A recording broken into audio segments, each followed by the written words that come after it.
Well, good morning, everybody. I want to jump right in, talk a little bit about the good news that all of us are talking about all across the United States and increasingly around the rest of the globe, and that's the first vaccines that have arrived, not just here in the state of California, but all across America. Just yesterday, we received word this weekend from our Western States Scientific Safety Review Work Group of the efficacy and safety of the vaccine. I want to remind folks on October 19th, the state of California established a formal working group, a scientific panel of experts, physicians, with particular focus on vaccinations. 11-member committee. We were joined by other Western states, Nevada, Washington State, and Oregon, a total of 17 individuals. They unanimously approved and supported not only the results that were coming from the FDA, but the assertions that were made by Pfizer. That led to a series of events that ultimately allowed California to advance a formal notice that we put forward to multiple states. And I just note here on this slide, you can see some of the qualifications of the CDC and FDA vaccine committee members that also participated on our safety committee. But nonetheless, it led to a series of events that led to 33,000 doses of the vaccine arriving in the state of California yesterday, 33,150 doses to be exact. 4 locations of St. Joseph's in Eureka area, San Francisco General Hospital in San Francisco, San Diego, and of course yesterday where I had the privilege of being in Los Angeles County at the large facility there, one of the larger hospitals in the region, working there with Greg Adams and Kaiser Permanente. 24 additional locations across the state are expecting doses to arrive today. We've already gotten word in Madera, Fresno, San Joaquin, Shasta, that those vaccines have indeed arrived. So 4 locations yesterday, 24 more locations today. We anticipate 5 tomorrow. If all 24 are delivered today, 5 additional sites receive vaccines tomorrow, it will represent roughly 60% of the original allotted commitment from Pfizer. And I'll remind you, the original allotted commitment was 327,600 doses. 327,600 doses, the first distribution from Pfizer. All of those doses beginning to arrive in the state of California. 33,000 yesterday, tens of thousands more as we speak into the evening, into the rest of the week. Here's some good news. Just late last night, we received word from Pfizer that we will receive next week, with orders being placed as early as this Friday, an additional 393,900 doses. So the original 327,000 doses, this is additive. This is on top of that. We'll be receiving from Pfizer specifically another 393,900 doses as early as next week. This, in addition to what we have already socialized, and I'll just remind you briefly, and that's the anticipation when Moderna gets approval that we will receive as part of their first contribution on the vaccinations, 672,000 doses. So you start adding these up, 327 plus 393 plus 672,000 doses, getting closer to what we hope is the universe of doses that we can administer by the end of this year, by the end of the calendar month, of a little over 2.1 million.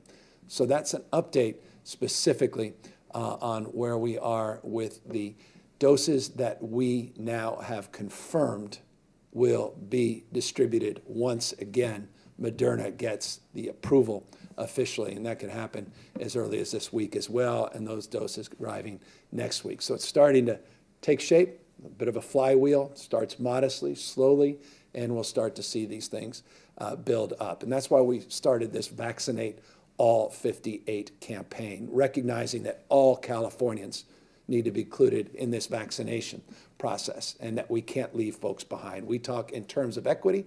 We talk in terms of inclusion. We often advance our values, but we have to make them real, and we have to also make them visible to people throughout our diverse communities. And that's why in each and every county, we are providing resources and campaign assets that distinguish the unique characteristics and needs within each and every county in the state. You could see Vaccinate Shasta, Vaccinate Riverside, Vaccinate Los Angeles. Each region of the state, each county in the state will be provided these campaign assets. We're putting over $30 million into the first tranche investment into this campaign. The campaign has guiding principles, and not surprisingly, these principles have been well described in the past, but these are important to remind you of today. It's a focus on diversity. It's a focus to acknowledge that cultural competency as it relates to vaccinations has not always been made visible, particularly in Native American communities, particularly in the African American community. And that's why we want to be acknowledging of that fundamental lived experience. We also recognize we need to do a better job partnering with our diverse communities, our faith leaders, partnering in communities where we have well-established community-based organizations, engage with trusted messengers, bottom up, not top down, and to provide, as always, a fact-based approach to making people aware of not only access of this vaccine at no cost, but also to understand the efficacy and, more importantly, the safety of this vaccine so they can make an informed decision themselves on their own if they choose to take the vaccine. So you're going to see a lot more about that campaign rolling out later this week. You're going to see more trusted messengers and PSAs coming out, more doctors and more folks in the community that will be part of that program. And for what it's worth, and we have the richness of this recent experience, we're using our census campaign, building off the experience we had, the census campaign, which truly was bottom up. The experience we had there during very challenging and difficult times as it relates to working on that census in this COVID and pandemic-induced environment. But we had success there. We had some areas that were stubborn, where we didn't see the kind of success in terms of engagement. And so we're learning those lessons, and we're taking that experience and bringing it right in to our efforts on the vaccines. I'll remind everybody that this state is the most diverse state in the world's most diverse democracy. 27% of our state is foreign-born, so it is incumbent upon us to meet people where they are. So we'll begin by connecting with Californians in 13 different languages, again with a constant drumbeat focus on efficacy and safety, cultural competency, bottom up, again, not top down. Phase one. Let's talk more about phase one. As you know, we not only put together a scientific advisory committee on October 19th, but we also established 2 additional committees. We established a drafting guidelines work group, and we established a community advisory work group. The guidelines work group and the community advisory work group are all about equity and distribution, the nuances, the details, the specificity of where these vaccines go, how they are distributed, and how we can guarantee with the kind of transparency you should expect that they truly are being delivered to those most in need with a prioritization. And so we put out those guidelines in public forums. They're available on our covid19.ca.gov website, covid19.ca.gov website. All of those details are up on that site. Phase one has been complete, meaning we have put out the guidelines for our phase 1A, which is a prioritization of roughly, and this is a rough number, but give you a sense of the universe, of roughly a 3 million person universe, healthcare workers and residents and staff in long-term care facilities. So that's the phase 1A. Those are the details we put out, and I'm going to show you those details in just a moment. The phase 1B is about an 8 million person universe. And this is the question many of you are asking and wondering yourselves, am I included in phase 1B? And phase 1B is currently being discussed. A lot of work has already been done by the drafting guidelines work group.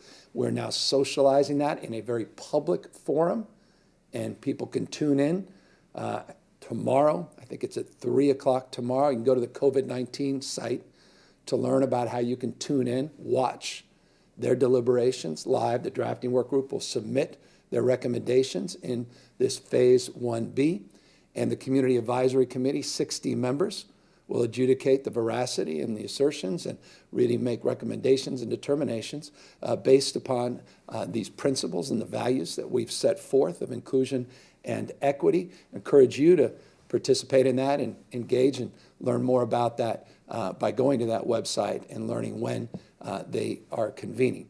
That discussion, again, tomorrow will be one of many different discussions in that 8 million plus or minus universe, which includes discussions around teachers, which includes discussions around farm workers, which includes discussions around grocery workers. You get the sense of that universe and those conversations.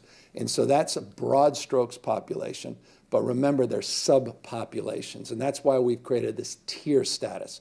So I want to give you an example of what I mean by tiers. I've provided these slides last week. I want to give you a opportunity to take a look at them again.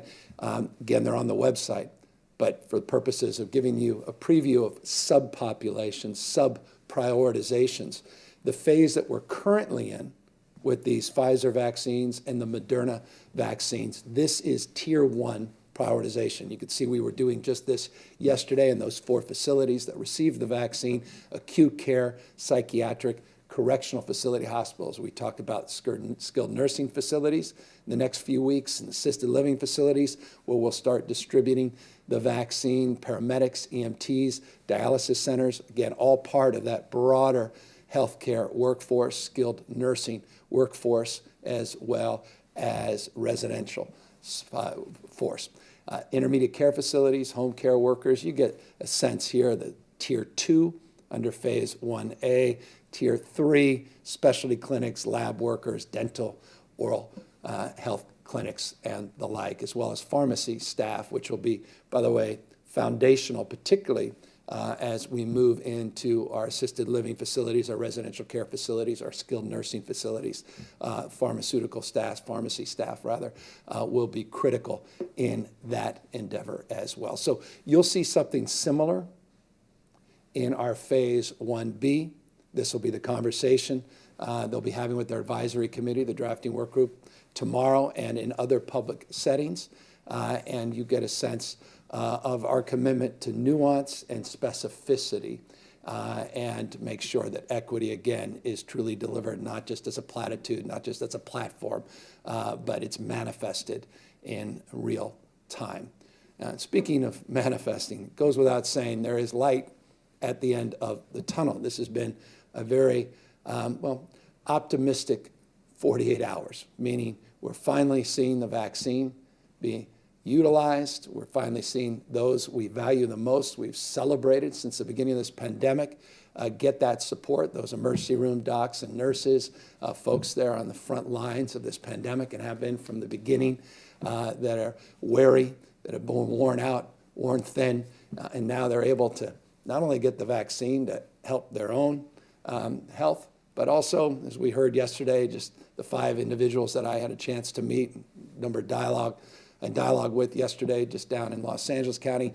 2 of them, first thing they said is, I'm just relieved for my family, because I was taking a shower before I went home, took a shower when I got home. I was so worried. I had a separate entrance. One of the nurses said I had a separate entrance since March into my home because I didn't want to expose the rest of my family. And now to know that at least the first shot of this 2-shot regimen, that I've gotten that vaccine is such a relief to me, because I can now relieve the stress on my family as well. So it's why we put our heroes on the front lines as top in terms of the tier status. They're going to be able to come back to work without that stress, without that anxiety as well that they were bringing home. And these are the folks we're going to count on the most, because as I say, and I've said often, there is light at the end of the tunnel, but we're still in the tunnel. And that means we're going through perhaps the most intense an urgent moment since the beginning of this pandemic. Let me underscore why. You can see the case numbers here running about, yesterday's numbers were about where we've been the last 7 days. And these are historically high case numbers, 32,326 new cases we reported yesterday, roughly equivalent to the 7-day average. If you take a look here at the 14-day positivity, just pulling it back a little beyond that 7-day, the positivity rate in the state of California is now up past 10% to 10.7%. We haven't seen positivity rate that high since the very first few weeks of this pandemic, when few people were being tested and no asymptomatic members of the community were particularly being tested. And so that's why you had the high positivity rate at the beginning. But we obviously saw that settle out over the course of this last calendar year. Now, the 10.7% is roughly equivalent to the 10.6%, which is the 7-day positivity rate. One of the things that we are pleased with, increasingly proud of, is the fact we're getting our average daily tests up. We've been seeing average daily tests north of 300,000 pretty consistently over the last number of days. You can see now just shy of 300,000 average tests every single day. 296,000 is the average number of daily tests that we are conducting in the state. We still want to see that number rise. We want to see more access to testing. We want to see those results come back even sooner, and we want to make sure that all members of our community throughout the state are availing themselves to these tests. But nonetheless, average number of daily tests are starting to go up. Positivity rate, though, as I said, it's gone up 10.7%. Just consider where we were 2 weeks ago at 6.9%. You could see that rate of growth, that trajectory represented in our hospitalizations, 68% increase in the growth of total number of patients in our healthcare delivery system in our hospitals, 14,283. We were just at 8,500 beginning of this month, and that was alarming enough. Now we're getting close to 15,000, 68% increase in just the last 2 weeks. ICU admissions, not surprisingly, 2,006 at the beginning of this month, now over 3,000, 3,081 as we report yesterday. So that's a 54% increase in ICUs. And I want to focus on ICUs, as we have been, a little bit more in a moment, and tell you why this issue is top of mind. This slide should sum it up very well. You can see these 5 regions in the state that we have identified. These are the large regions in the state where we have some mutual and proximate systems of engagement, meaning there is a healthcare delivery construct where there's mutual support, mutual aid, mutual agreements between hospitals and systems. Bay Area, largely defined, Greater Sacramento, Northern California, the true northern part of the state, San Joaquin Valley. Look at that, 1.6% current ICU capacity. Over the weekend, they got to zero, which means they were in a surge frame. And I'll talk about surge in a moment. That's about a 20% increase in ICU capacity. So when you hear we're at 0%, that doesn't mean we have no ICU beds or staff available at all. It means we're now into a surge approach, surge staffing, and surge management. So 1.6%, it goes up, goes down by the hour, not just by the day. Southern California, 1.7% in the most populous region of the state. 5.7% statewide. When the dust settles on all that, 5.7% is our current ICU capacity statewide. Light at the end of the tunnel, but we're still in the tunnel, going through the most challenging and difficult surge we've experienced since the beginning of this pandemic. You can see here we have the new framework of these regional stay-at-home orders, not because we want to, not because we're enthusiastic about asking you to do even more after you've done so much over the course of the last 9 months. It's because we are in a sprint, not a marathon now. Sprint. Next 45, next 60 days. This is not a permanent state, by no stretch of the imagination. Light at the end of the tunnel. We're going to come out of this stronger than ever. Mark my words, we will come out of it stronger than ever. I just want to come out of it healthier than ever. I want you to be there to experience the resurgence, this recovery, California's comeback. It's right in front of us. but it's also inside us. It's our decisions, again, not just conditions that will determine that fate and future. And so we are encouraging that with the stay-at-home order, and we put that into place based on ICU capacity. San Joaquin Valley, Southern California, Greater Sacramento, Bay Area, as you know, went in voluntarily a few weeks or a week or so ago because they wanted to get ahead of the curve. So it's 4 out of 5 regions in the state currently under that regional stay-at-home order. I'll remind you again, you see here, the San Joaquin Valley was at 0% over the weekend. And it goes without saying when you're at 5.7% of your ICUs available, that they're filling up quickly, and many of them could be unavailable soon. But here's the point we want to emphasize, that staffing is the biggest issue. It's not physical conditions, meaning it's not the rooms per se, and I say per se because that's not the case in every single hospital in every part of the state, but in the aggregate, staffing is our #1 challenge. And so I want to update you on some of the work that we're doing there. We just updated our new quarantine guidelines. And if you didn't read about this, you didn't hear about this, I want to make you familiar with these new quarantine guidelines. It's 10 days instead of the 14 days for all asymptomatic individuals that are exposed. So from 14 to 10 days.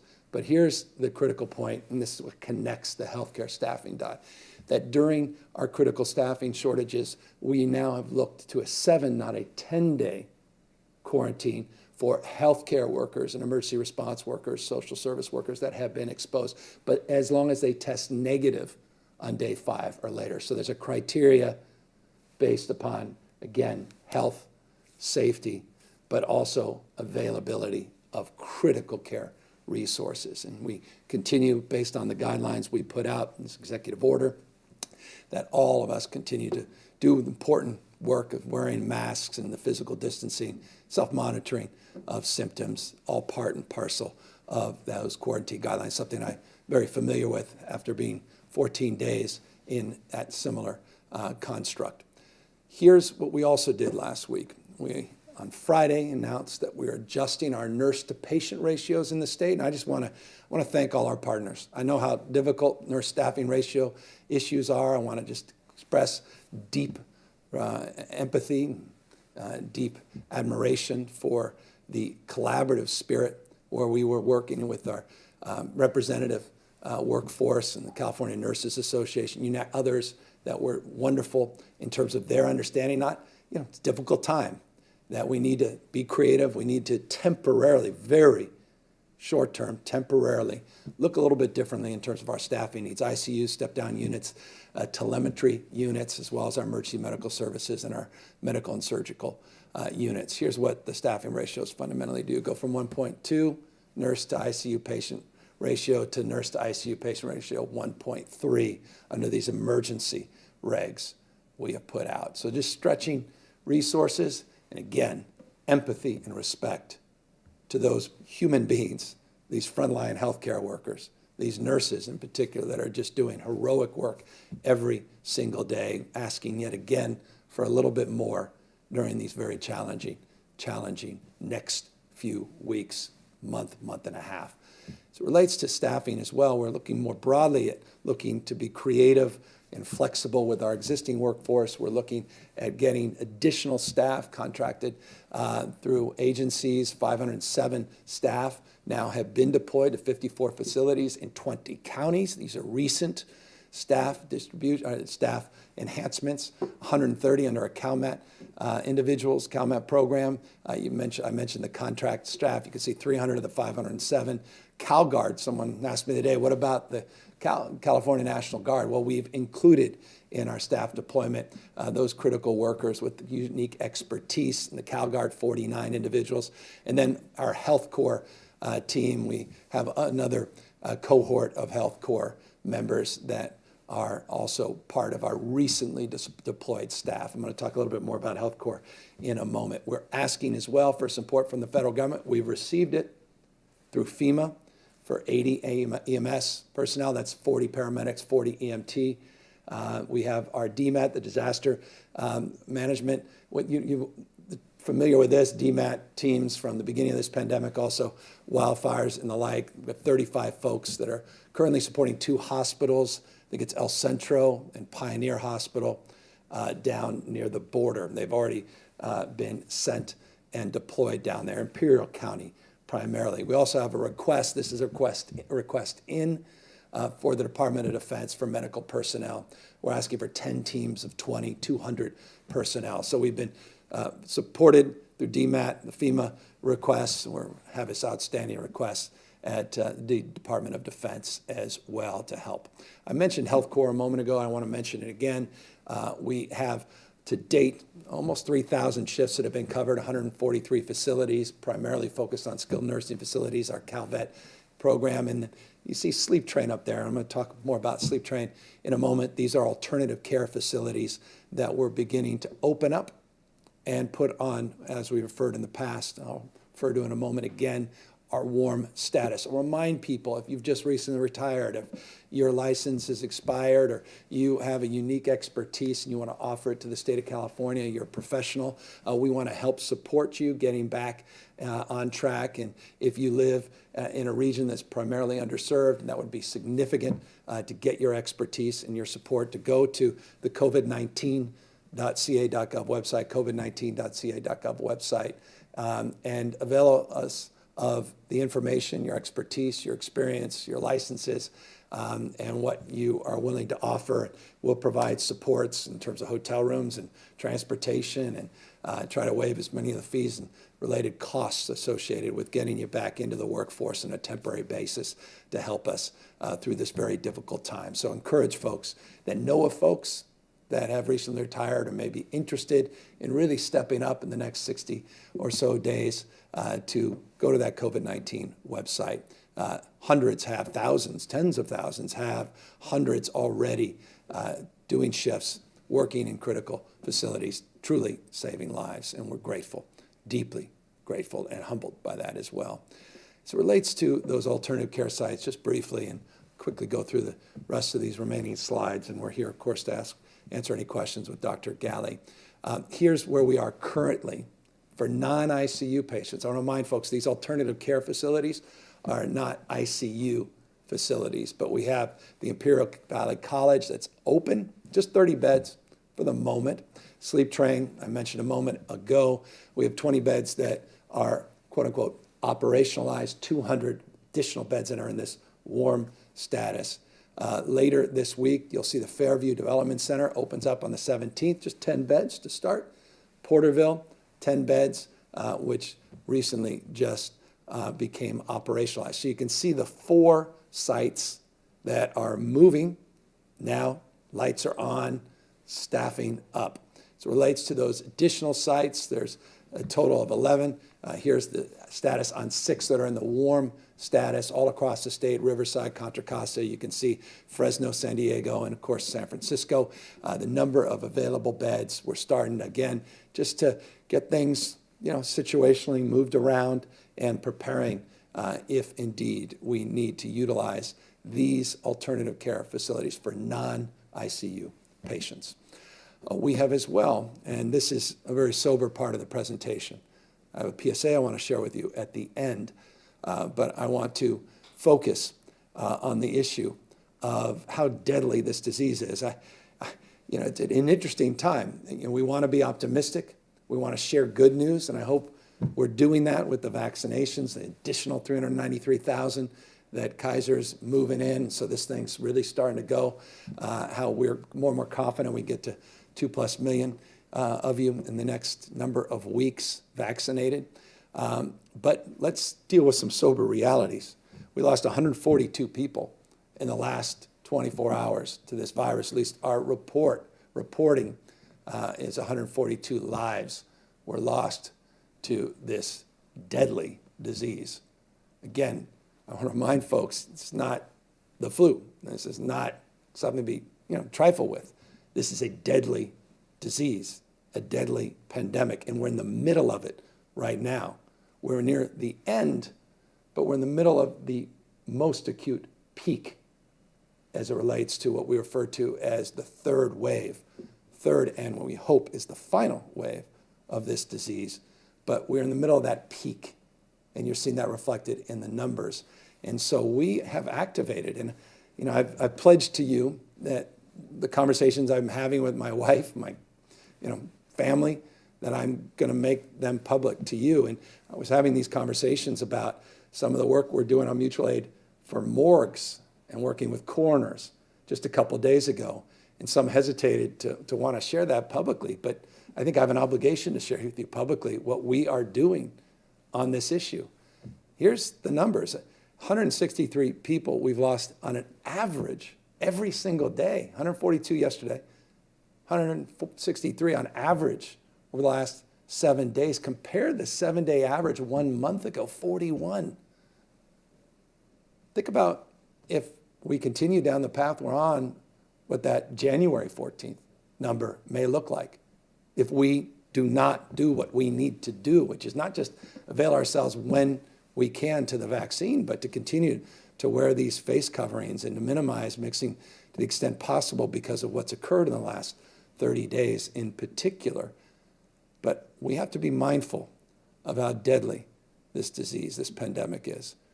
Here's what we've just done. We have orders in 60 53-foot refrigerated storage units are currently standing by now in counties and at hospitals.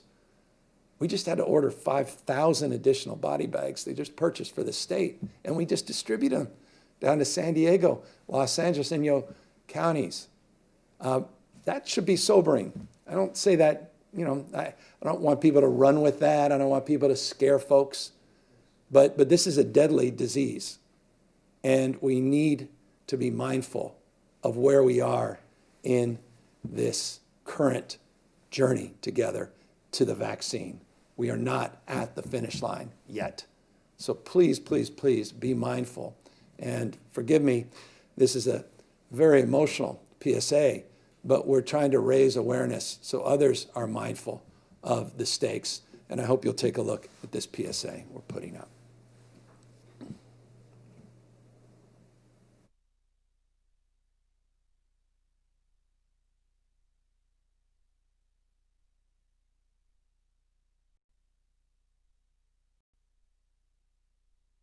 And that was a phone call he never got to do. Sometimes I just close my eyes and I'm like, man, I wish I could hug you one last time.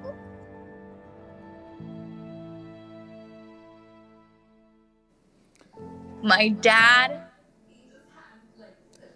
So wear a mask, stay 6 feet apart, do those basic things. Those are what we refer to as the non-pharmaceutical interventions that can truly save lives. So we don't have to, we don't have to learn more about people that have been torn asunder, families who've lost a loved one, who can never do the things so many of us take for granted, and that's reach out and make a phone call and hear a loved one's voice.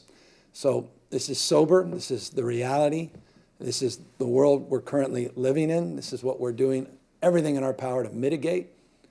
We want to eliminate. We will eliminate, ultimately eliminate this disease, but we have work to do, again, in the tunnel, though there's light at the end of the tunnel.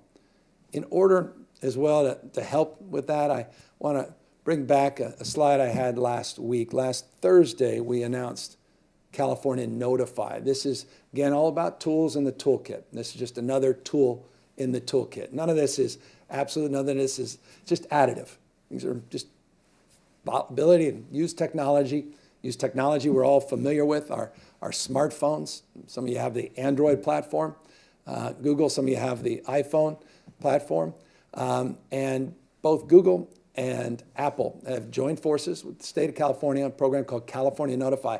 Again, launched last Thursday. 6.5 million people have activated so far, which is not bad. Though it'd be nice if we can double that still. But 6.5 million people, not bad. And I want to encourage you to, if you haven't, learn about it first. It's opt-in, not opt-out, privacy protected. It's not a contact tracing device.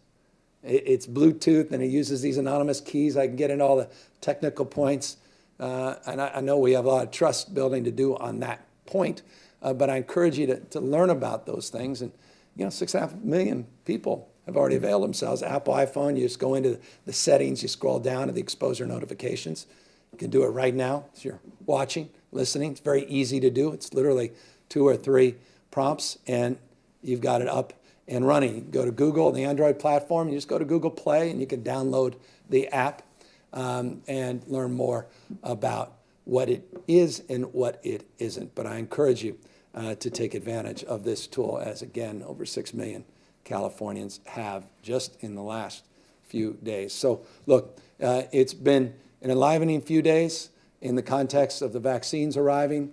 More and more to do on that front. Remind you, just in closing before I open up to questions, that the Pfizer vaccines are the ultra-low cold storage, different than the Moderna vaccines, which are just more traditional cold storage, not Arctic storage, just cold storage. Moderna has a different process for distribution, but again, that process for distribution is based not on the whims of elected officials, not top-down, but a very comprehensive, equity-based lens that's been advanced by experts in their field, 16 members of the guidelines work group, making recommendations to a community advisory committee made up of teachers, made up of nurses, made up of people from every conceivable walk of life from all over the state of California, every race and ethnicity, mindful of the past as it relates to challenges around cultural competency and trusted messengers, but very, very committed to put out guidelines that are truly inclusive. And again, tomorrow will be among many public meetings they have. Please go to the covid19.ca.gov website to learn about their next public meeting time and learn more in real time about where the next round, roughly 8 million Californians, where those priorities will stack in terms of exposure, in terms of risk, and in terms of priority. With that, we're happy to answer any questions. David Baker, Bloomberg News. Governor, thanks as always for having these sessions and taking our questions. I want to ask you 3 things regarding the vaccines that are being rolled out starting this week. First of all, do you know as of this morning how many of the vaccines have actually been administered in the state? Second, are you going to be updating the state's COVID dashboard to include that data on a day-to-day basis? And third, you mentioned last week that you wanted to make sure that people with means did not cut in the line and get ahead of more deserving folks. How exactly are you going to do that? Yeah, well, people with means that aren't otherwise at risk and not appropriately availing themselves to the protocols that we are establishing. So I'm going to ask Dr. Galley to come up and talk a little bit more specifically. But here's, David, let me go back, and thank you for the questions. I want to go back to the slide here we began with. What we do know is we received 4 locations, and I laid out those details on the locations, the doses, 33,150. Not all of those doses were administered. We also know that 24 more locations across state. Literally this morning we had 7, 8, 9 that we were able to confirm where the vaccines have been delivered. That information's coming in even since the beginning of this presentation. And so we'll update you to the extent possible in real time. But I'm going to ask Dr. Galley to talk more specifically about what our expectations are, his expectations in terms of transparency, because it's a very good question in terms of when that information comes to us, how we get it to you, and what platform do we do that in terms of the total number of doses that have been administered. And we are very mindful, and forgive me for belaboring your question, and I'll pull this over to Dr. Galley, that just because we receive all the doses, there may be issues with administering the doses. Obviously, with the ultra-low cold storage, there's obvious concerns about the ability to administer all those doses within that prescribed 5-day period, particularly for those that are no longer in the ultra-low storage. And so that opens the question, is there going to be waste?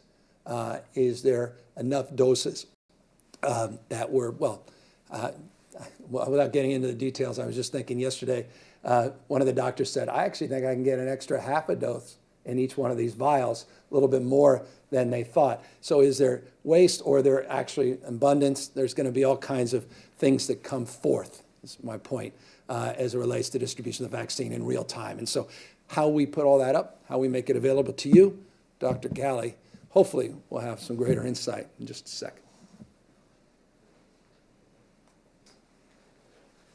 Thanks, Governor, and really picking up where the governor left off, a few things to answer your questions directly. First, as of this morning, we've heard the locations that have received vaccine, but we have not been able to confirm, or we haven't confirmed whether those entities that received the vaccine have in fact started to administer them. I know a number of counties, a number of the locations that were scheduled for this morning were preparing, as we saw at Kaiser yesterday, the governor and I and others, that it does take a little bit of time. So as those doses arrive to the facilities, it takes a few hours to settle them into the storage, thaw the vials that are going to be used immediately, and then, of course, the process of getting people registered and lined up. To your second question about how quickly will we be able to identify the number of doses on a given day, and then be able to talk through and share with you and all Californians the number of Californians who have received that first dose of Pfizer this week,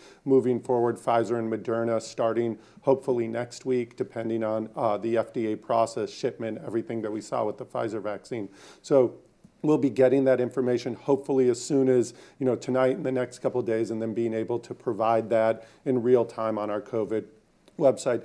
In terms of really working to make sure the prioritizations are followed. This is an important question that we have been having conversation about. The governor has mentioned that we're laying out the prioritization around our equity principles, around ensuring that those who are most vulnerable are really at the front of the line. Our frontline healthcare workers, I'll just reiterate what the governor said, meeting some of those workers who were receiving the vaccine yesterday, although it was just 5, I think their stories are telling that the concern about bringing it home to their families, spreading it on their own units, I think it's important that we acknowledge how powerful this is as a tool to protect those healthcare workers, not just so that they can have peace of mind and come to work with confidence, but connected to our staffing challenges, that we can ensure that more and more are available to work as we enter this surge. So we will be working, and in fact are working with our local partners to assess how they themselves will make sure that they're upholding and putting forward our prioritization lists that we have already put out. And then also using our own IT systems. You've heard about the California Immunization Registry as another tool, not just to understand how many doses have been administered, track when that second dose will come, but also understand which settings those vaccines are being administered in, so that we can track a bit where actually people are being vaccinated, which gives us some clue into who's getting vaccinated. I will tell you this 1A group, the group which is the 3 million that the governor mentioned, up to 3 million Californians who are those frontline healthcare workers, as well as some residents in the residential care facilities, in particular skilled nursing facilities, that frankly, because those facilities directly are getting the vaccine, we have confidence that it will end up with the right people based on our prioritization list. It is really when we get into the future phases of the vaccine that we are building the systems to ensure that that list of priorities are followed, and that we can track it and share that with you moving forward.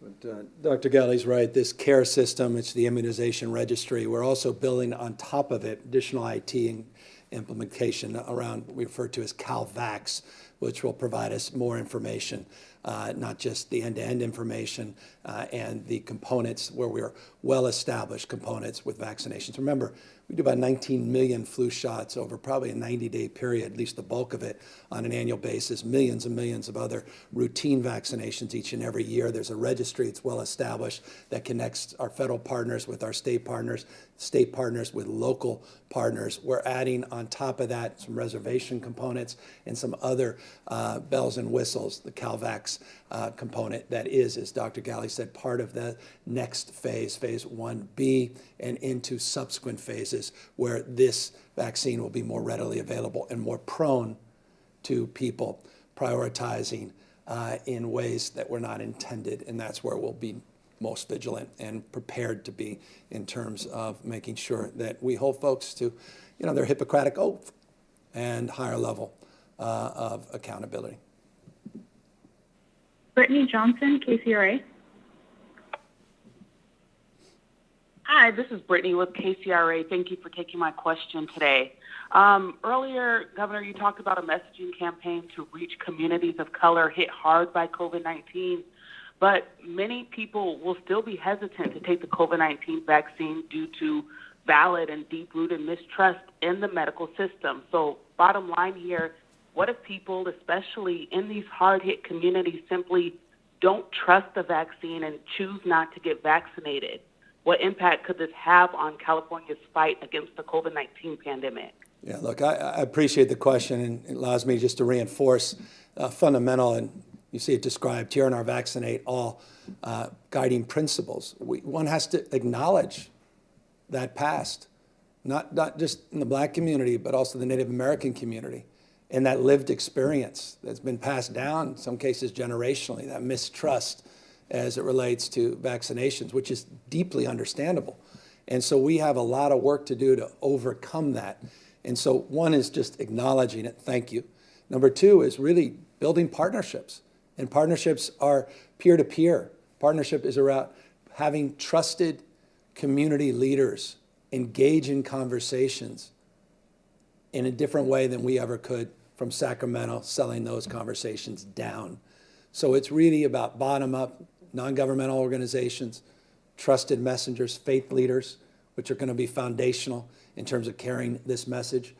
We know doctors and nurses, particularly doctors and nurses that look like the communities they serve, are profoundly significant messengers. That's why yesterday I thought it was a wonderful thing that we were there vaccinating 5 individuals, the first cohort in the state of California, truly representing the diversity of this state. And I think that's also part and parcel of advancing this effort of building back trust and addressing those lived experiences. And so that's fundamentally how we're approaching it. We're putting real resources in. As I said, this is backed up by the first commitment of $30 million. We're hoping to get more funding from the federal government. That cannot come too soon, and we're very hopeful. The last 48 hours seems like there's a little bit of break, possibly, with some movement out of Congress and a possibility of a deal that can help advance this cause. There's national education efforts that have been delayed that need to be advanced to help substantively answer this question. But we are building off, and I'll just close on this because I mentioned a moment ago, but it really bears reinforcing. We're building on this very contemporary experience we just had, reaching out on the census during an extraordinarily challenging environment. Not just the headwinds of COVID, but of all the conversations that were coming out of the White House and all of the very intentional actions that were rejected by court after court after court, not just the court of public opinion, to really politicize the census process, to scare diverse communities, particularly undocumented communities or mixed families, which is an overwhelming number of individuals that have a member of their extended or immediate family that may not be documented, to push away from that centennial, or rather that census experience. So we're working with all of those lessons learned in the last year in that space and trying to also bring that to bear in terms of our fact-based messaging and our bottom-up messaging to reach out to our diverse communities. Adam Dean, AP. Governor, you said that we're in a sprint, and you referenced a time frame of 45 to 60 days. Does that mean that your expectation is it will take up to another 2 months for these cases to peak? I mean, and if that's the case, I mean, is it even possible for the hospital system to absorb 2 more months of increases? Or are you saying that that 60 days refers to an outer projection, that cases will already have peaked and that by mid-February some restrictions could be rolled back? Yeah. No, thank you. And by the way, truly, thank you for the question and the opportunity. I'm going to ask Dr. Galley to come up and talk about our modeling. Here's what's interesting. Here's what's particularly powerful, not just interesting. Forgive the description there. Our modeling is becoming more and more accurate, alarmingly so. Some of the models we had just 10 days ago, particularly as it relates to regions and ICU capacity. I hope we put this slide back up. look very, very real, meaning the projections are manifesting. So you continue to project out the next few weeks.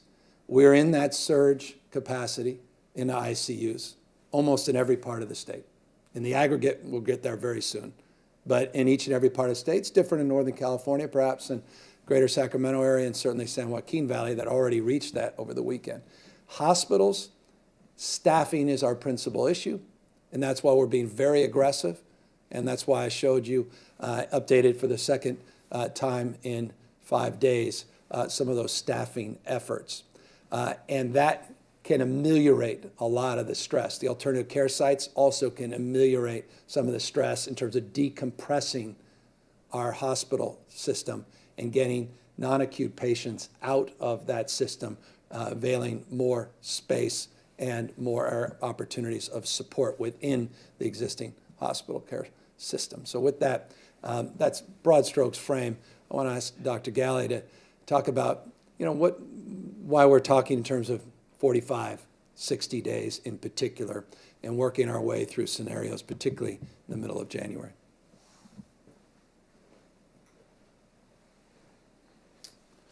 Yeah, Governor, thank you. So I think about this in rules of about using the number 12. If you look at cases about 12 days ago, really 14 days ago, but to keep this simple, 12 days ago, 12% of those cases are going to be hospitalized. And 12% of those that have been hospitalized are going to end up in our ICUs. And when the governor says that our projections are becoming more accurate, we've been looking at this sort of system, a simple way of looking at what we expect to see in our hospital system, and it's tracking pretty closely over the last few weeks, with some adjustments.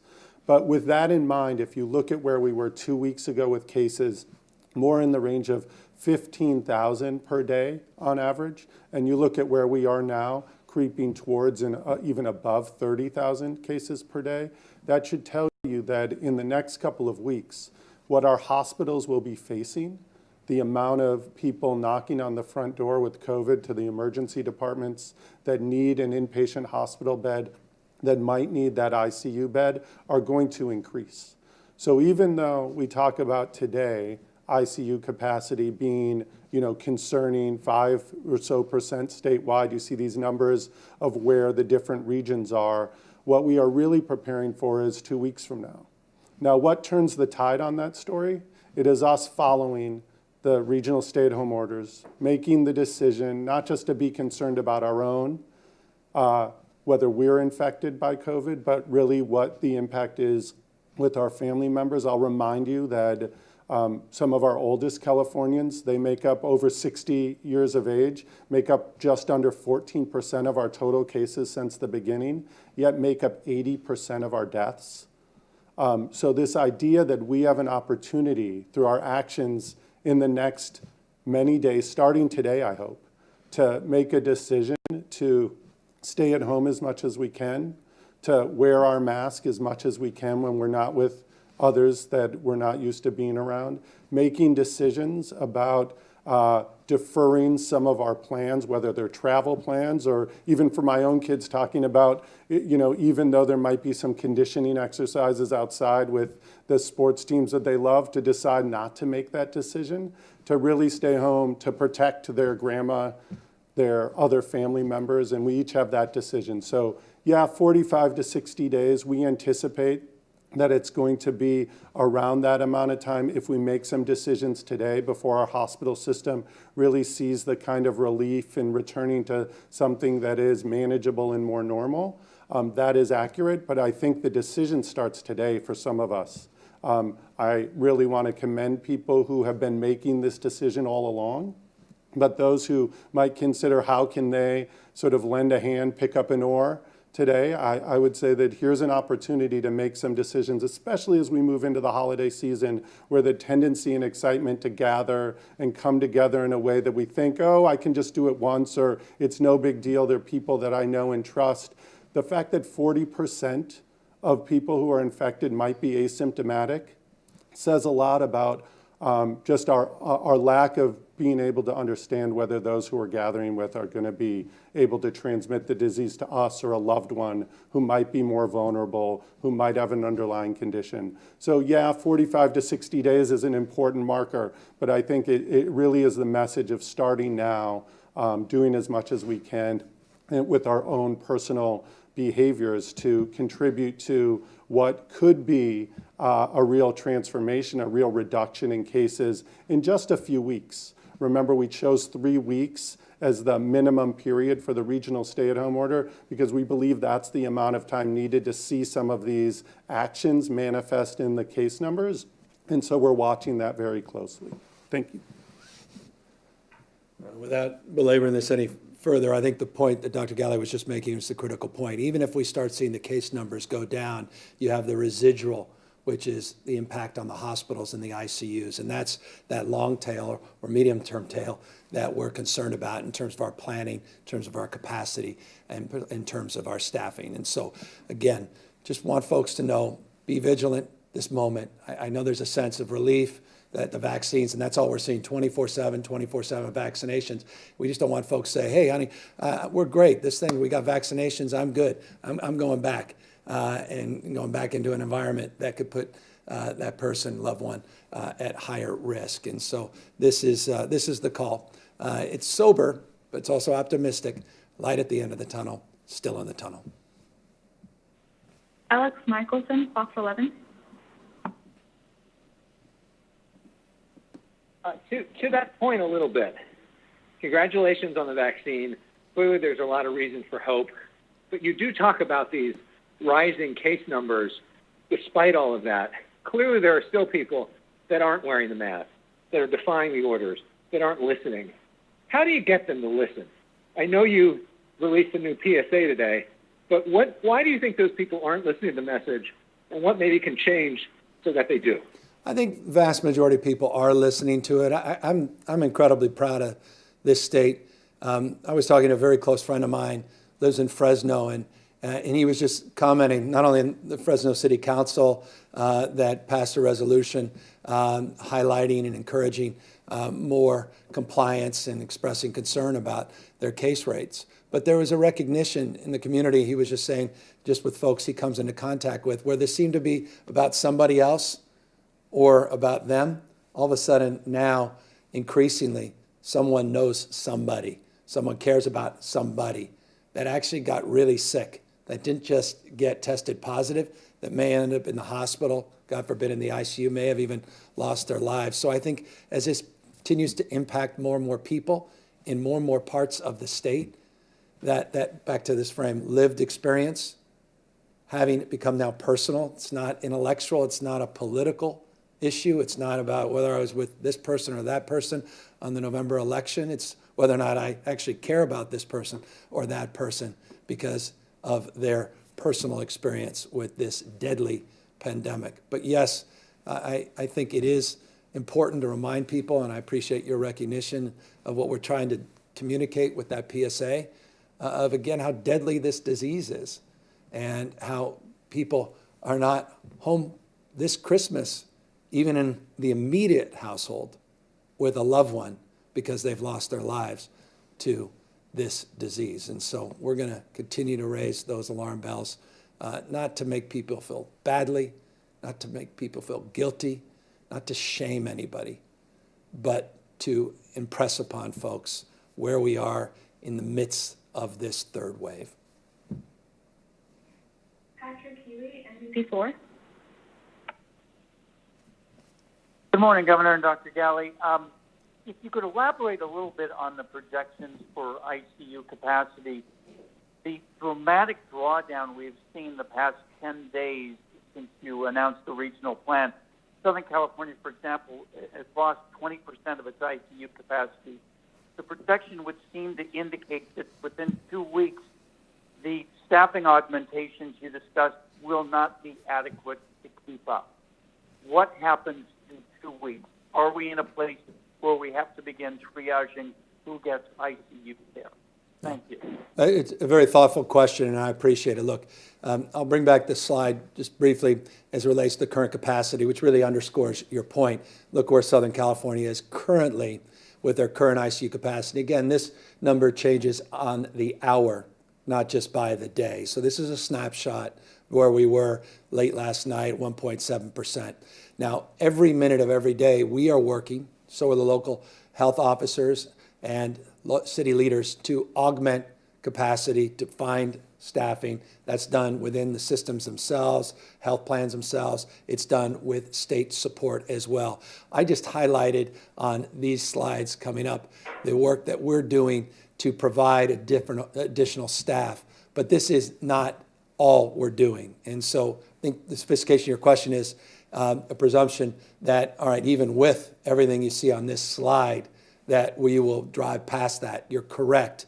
And that's why this is a very dynamic effort. We're continuing to get more and more people through our health corps. We're continuing to work with our federal partners to get more and more support. We're continuing to work within the healthcare delivery system, work with our nurses, unions, and others on the flexing and staffing strategies, work with different training strategies as well to bring more and more people online, particularly in the ICUs. And that is a perfect segue, a recent example of work we've done in the ICUs to get staff onboarded sooner. Proof point of Dr. Galley's ongoing efforts that he can illuminate you more further with.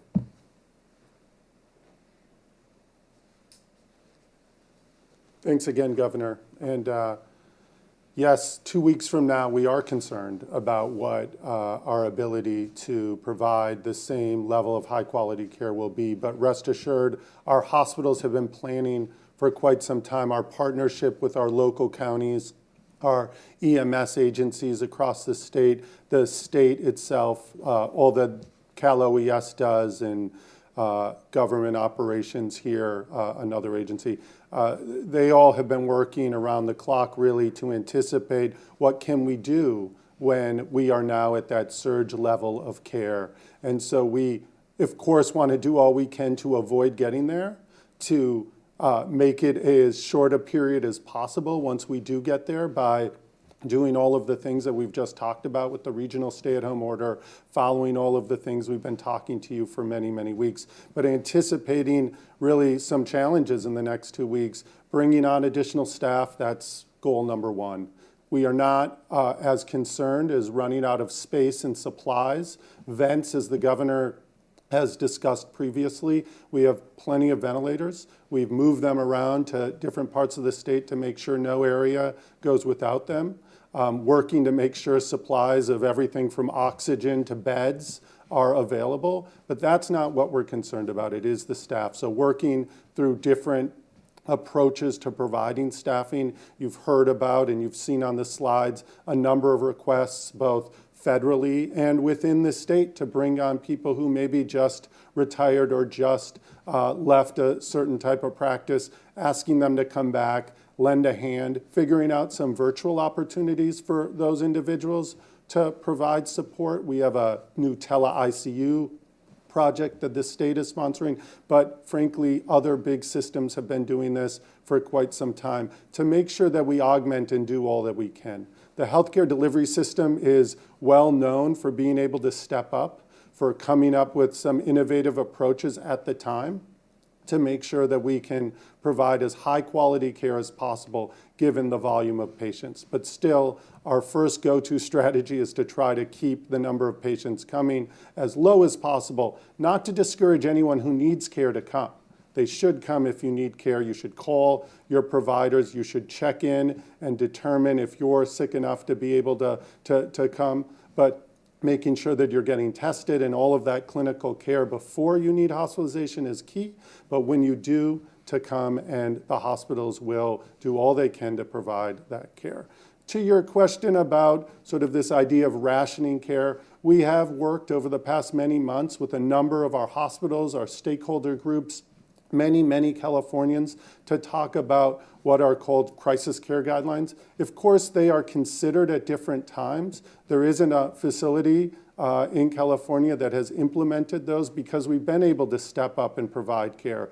But of course, as part of our preparation, we must look at that across the state. We must make sure that people are having those conversations now in case we do need to implement some of those crisis care standards of care, that we are most ready, most prepared, and able to do that with the highest degree of integrity and thoughtfulness.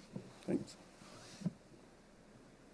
And just to reinforce the partnerships we've developed directly with the hospitals, the systems, with the leadership of Carmela Coyle and others, runs the Hospital Association here in the state, working as well to look at the issues around, scheduled surgeries, not just elected surgeries, looking at traditional and non-traditional ways of providing surge within the healthcare delivery system. So these surge plans have been well considered. Many of them have been actualized. Many of them are in the planning phases. Many are also being considered in addition, all of it additive to some of the work the state is doing. So there's a more abundance in terms of the staffing and protocols than it's been exposed on one or two slides. And by the way, to that end, I want to just remind you some of that abundance, because Dr. Galley referenced it briefly, but it's important to go back. The PPE inventory in this state, remember a few months back, that was the big issue. March, April was PPE. We have currently over 500 million units just of the N95 and surgical/procedure masks. We've distributed some 600 million, but we currently still, this is the current status of just the state inventory. This is not the inventory that persists and exists at the local level or within the hospital system itself. Accordingly, Dr. Galley referenced ventilators. Here's the actual accurate count today of where the state of California is in terms of accessing ventilators, which is foundational, staffing and vents. Then you have an ICU unit. We have 14,021 available just in our state inventory, and the hospitals still have available over 6,500. So again, staffing, big issue, a lot of challenges, but also a lot of flexing opportunities, a lot of movement within the existing healthcare delivery system to manage staffing differently, in addition to the work we're doing as a state to provide additional supports and get federal support as well. Barbara Fader-Ostrov, Cal Matters. Thank you for taking our calls and questions.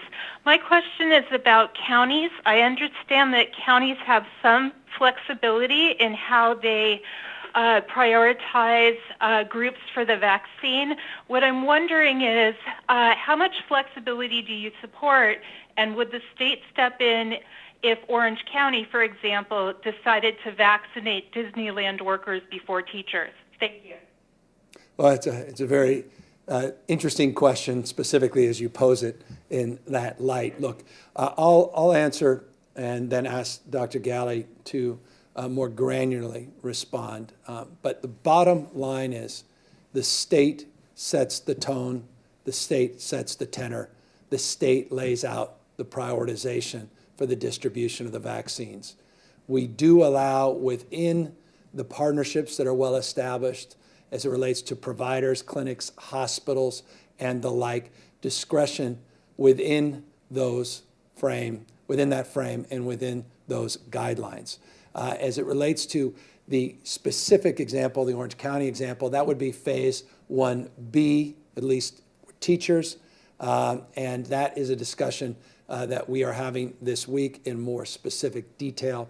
And again, I encourage folks to tune in tomorrow when the Guidelines Advisory Group goes to the Community Advisory Group with more specifics on that universe of plus or minus 8 million people that would certainly include teachers in terms of the prioritization and the tiering of those subpopulations. But I'll ask Dr. Galley as it relates to his expectations in terms of enforcing that, which I think is fundamentally what you are questioning, and what his expectations are in terms of those partnerships that are well established with our county and local health officers.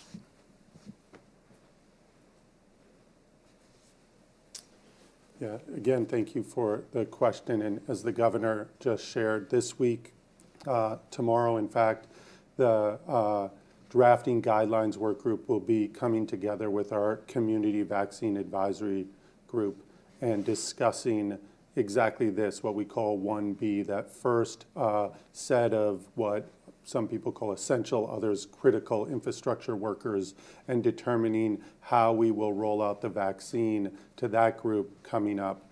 I don't want to get too far ahead of the work group. They will be sharing their advice, their guidance, their list of prioritization tomorrow, and then we'll be able to unveil that to all of you. To the sort of heart of the question, we're working with our counties, we always do, we always have, with really discussing what the priority groups are, getting buy-in, getting clear understanding, so that we really do hope that their ability to navigate and drive where vaccines are happening follows exactly this set of priorities that's set by these groups that the governor has described. And we will be working to make sure that we track that from a data perspective, that we can share it in a very transparent way, and that if we do see clear deviations from that, that we have the tools to address it. We don't anticipate this being a concern, certainly not a major concern in phase 1A, but all of this work is being prepared for 1B. Regarding your specific example, we hope that based on these prioritizations, Orange County, just like every other of the 57 counties and all 61 health jurisdictions that are partners in this effort, that they will sort of be lockstep with us in being able to move forward in this way. So I think a lot of work on this to come, but we are working with all those counties today to make sure that we're moving in the same direction, that we're prioritizing those who we know are in higher risk situations, or they themselves have additional high risk of having a bad outcome if they were to be infected by COVID. Thank you. Next question. Nico Savage, Mercury News. Hello, wanted to switch gears somewhat to some of the guidelines that came out recently about youth sports. The guidelines the state put out this week would only allow some popular sports like football and basketball in areas that reach the orange and yellow tiers. How likely do you think that is to happen by the end of the school year? And what will sort of determine whether that can happen? Well, the virus will make that determination. Our actions, each and every individual action, sum total of which will determine how quickly that will occur. Let me go to a slide here, and I appreciate the opportunity to highlight the updated youth sports and adult recreational guidelines. We did put out those new guidelines. They're on a COVID-19.ca.gov website. And they do differentiate activities at different levels of risk, indoor versus outdoor, obvious frame reference, outdoor versus indoor, contact sports versus sports like track and field, where there's certainly less or no contact. We talked about resuming with modifications by 25th of January at the earliest. We have obvious guidelines related to that, and they're based upon the tiered status that many of us become very familiar with as it relates to purple, orange, yellow, and red status. And so different levels of risk moving in different tiers based upon those level of risk. I encourage, look, I got 4 young kids, soccer, I mean, 2/3 of my life is just, logistics, not just in terms of PPE and addressing vaccinations, but trying to figure out how the kids move around safely. And sports have been a big part of their life, huge part of my wife's life. She was the junior national soccer team at Stanford. I was able to get into Santa Clara University or down in Silicon Valley because of sports. And so I'm reverential in terms of my desire for kids' mental and physical health, for parents' mental and physical health, to get our kids playing sports again in a safe manner. And so we've been stubborn, we've been working on this, a lot of work behind the scenes on this. But you may have noted, and this is the stubborn reality, you may have noted up here, just in my own backyard, Placer County, that 77 individuals we've been able to connect, a multi-state outbreak, because people were not applying the rules. They weren't modifying their activities. They were doing a multi-state tournament in the middle of this pandemic. And they quite literally put the lives of those that participated at risk. And it's not an exaggeration at all. It wasn't just the kids that got tested positive, but some of the staff, coaches rather, and some of the parents. So there's proof points that this is higher risk in certain activities, with certain activities. And so we're just trying to do our best to encourage physical activity, address obvious issues of mental and brain health, and get kids safely resuming based upon differentiation of risk. And again, those guidelines are available. And I appreciate you highlighting them and asking about them. And I encourage people to go to the COVID-19 website to learn more about them. Final question, Eric Westervelt, NPR. Hi, Governor. A quick follow-up on hospital staffing challenges and specifically California's request. Has there been any discussion about requesting a return of the USNS Mercy hospital ship and its 1,000-some beds since Southern California is so hard hit? And also, what requests, if any, has California made from neighboring states that may not be, right now anyway, as hard hit and have some extra staff to spare? And finally, are you at all worried that the staffing crisis might hamper the state's ability to quickly and safely distribute and really implement the vaccine over the coming months? Let me take the latter part of your question first. At this moment, no. We are prioritizing those that are distributing and administering the vaccine, as well as those that are the most essential healthcare workers in the first tranche, the first distribution of the 2-dose vaccine. The good news is we're seeing hundreds and hundreds of thousands of additional vaccines now in the queue, and we expect a few million, as I said, by the end of the month. By the way, that will start having an impact. Just the first dose, Pfizer, 21 days till the second dose, Moderna, 28 days till the second dose. But even after the first dose, 10 to 12 days later, we'll start to see some benefits beginning to accrue. There's some real sophistication as it relates to the distribution of the vaccine within cohorts, meaning it's not just an ICU nurse or doctor, it's an ICU nurse, a doctor, and environmental service worker. That's also part of the prioritization. So we can create these pockets of support, also pockets of a sanctity, so to speak, in terms of a mindset and relief for the entire team that is critically attending to the needs of those most at risk. Regarding and I'll ask Dr. Galley to talk a little bit more about it, the staffing from other states, most other states are in a similar predicament. We are actually looking overseas, interestingly, to potentially recruit some staffing. We've done this in the past for many different issues in terms of our mutual aid, well established, most recently, of course, with our wildfires. But we're looking at health staff in addition. We also have, answer your question, and again, Dr. Galley will close this out. I've had, in fact, the last 48 hours, I've had multiple conversations about the USNS Mercy. Interestingly, one of the most significant resources in the USNS is not the beds as defined, but the extraordinary talent on board, meaning the human capital, the human resources, these remarkable military men and women, these personnel. And so we have had that conversation. It's not been formalized with our federal partners. We've had it internally in terms of potential need, but that's just to give you an update, full disclosure on some of those more recent conversations in that space. But no, again, formal request has gone into the administration. The request currently is for these 10 teams of 20, these Department of Defense medical personnel, and that request is outstanding. We've received, and we're very grateful, those paramedics and EMTs through FEMA and the DMAT teams, those 35 that are down there in Pioneer and El Centro hospitals down there in Imperial County near the border.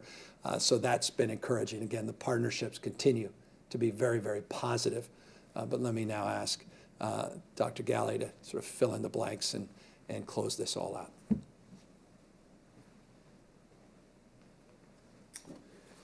Governor, not many blanks to fill in, but will say that unlike in other mutual aid situations, really on the staffing side, we have these federal resources that, as the governor laid out, we've been requesting primarily around staff. This also goes for the Mercy. I think the staff, the talent there could really aid California.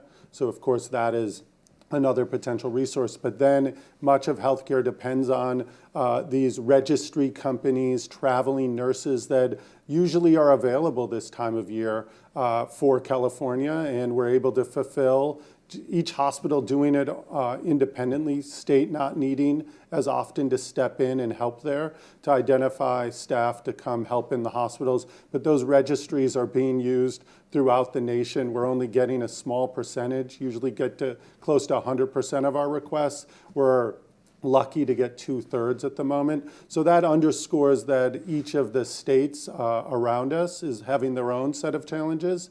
I think in many ways, California is a little bit behind some of the other states' surge situations. We've been planning effectively, staying ahead on the planning.